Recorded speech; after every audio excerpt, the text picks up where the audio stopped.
Sa bawat pagdapo ng gabi, may mga lihim na unti-unting nagigising. May mga kwentong hindi basta-basta ikinukwento. Dahil kapag inalala mo, parang bumabalik sila. Ito ang kwento ni Marco, isang simpleng gabi sa probinsya na nag-iwan ng bangungod na hindi niya inaasahang makakaranas siya ng ganon. Totoong karanasan na di malilimutan sa gabi base sa tunay na pangyayari.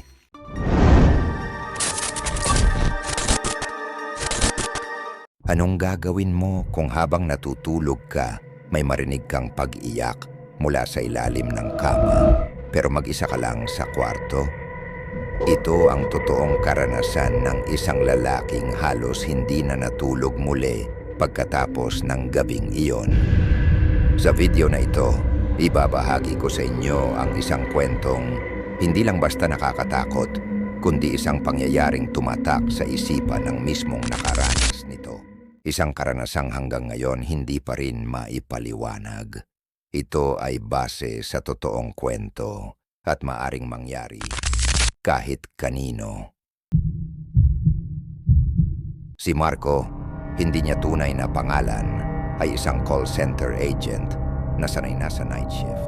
Isang gabi, habang nakabakasyon sa probinsya ng kanyang lola, napagdesisyonan niyang magpahinga muna mula sa stress ng trabaho.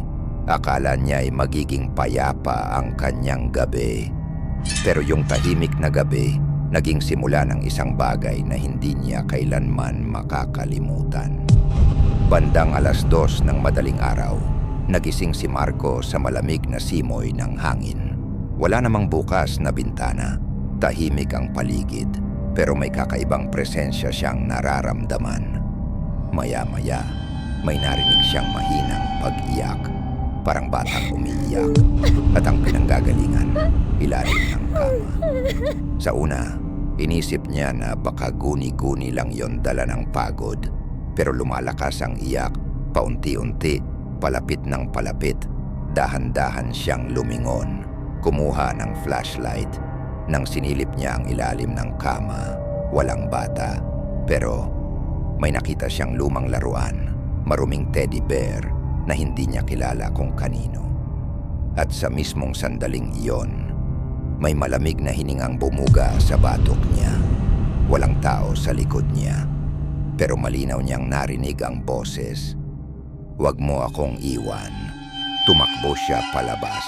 Sa takot, halos hindi na siya nakabalik sa kwarto na iyon. Simula noon, hindi na nagpalipas ng gabi si Marco sa kwartong iyon. At ang misteryo ng batang umiiyak sa ilalim ng kama ay nanatiling palaisipan. Totoo nga bang multo iyon o bunga lang ng pagod at imahinasyon? Isa lang ang sigurado, may mga gabing hindi mo basta-basta malilimutan. Ikaw, may karanasan ka rin bang hindi mo makalimutan sa gabi? Kwento mo naman sa comments section. At kung gusto mo pa ng mga totoong horror stories tulad nito, huwag kalimutang mag-subscribe, i-like ang video, at i-share ito sa mga mahilig sa kababalaghan. Hanggang sa susunod na kwento, manatiling ligtas at mapagmatyag.